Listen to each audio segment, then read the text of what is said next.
পৃথিবীর সবচেয়ে শক্তিশালী পানীয় হলো জল, কিন্তু মানুষ একে কখনো বিলাসিতা মনে করেনি। কেন? কারণ এটা বিনামূল্যে পাওয়া যায়। পৃথিবীর সবচেয়ে শক্তিশালী ভালোবাসা হলো কোনটি জানেন? সেটা হলো বাবা মায়ের ভালোবাসা। কিন্তু আমরা তা উপেক্ষা করি। কেন? কারণ সেটাও শর্ত ছাড়াই বিনামূল্যে পাওয়া যায়। পৃথিবীর সবচেয়ে দামি এসি হলো তাজা হাওয়া, তাজা বাতাস, কিন্তু আমরা তারও মূল্য দেই না। কেন? কারণ সেটাও টাকা ছাড়া পাওয়া যায় বিনামূল্যে। পৃথিবীর সবচেয়ে মূল্যবান সম্পদ হলো সময়, কিন্তু আমরা সেই সময়কেই নষ্ট করি, অবহেলায় অপচয় করে ফেলি। কেন? কারণ সেটাও বিনামূল্যে পাওয়া যায়।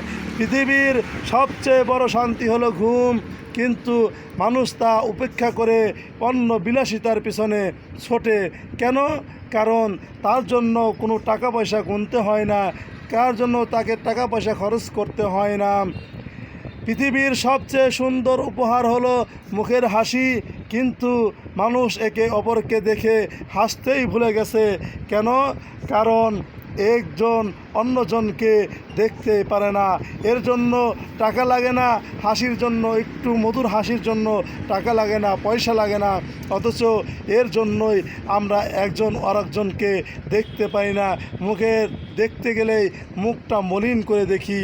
পৃথিবীতে কেবল সেই জিনিসগুলোকেই মানুষ মূল্যায়ন করে যেগুলোতে প্রাইস মানি লিপিবদ্ধ থাকে, প্রাইসের ট্যাগ লাগানো থাকে। সেইগুলোকেই আমরা সম্পদ মনে করি, সেইগুলোকেই আমরা মূল্যায়ন মনে করি। আর যেই জিনিসগুলো আমাদের কাছে মূল্য নাই, সেগুলোই হলো অমূল্য। আর সেই অমূল্য সম্পদগুলো আমরা এভাবেই হারিয়ে ফেলছি। আসুন তাই আমরা সেই মূল্যবান জিনিসের প্রতি কদর করি এবং তার যথাযথ ব্যবহার করি।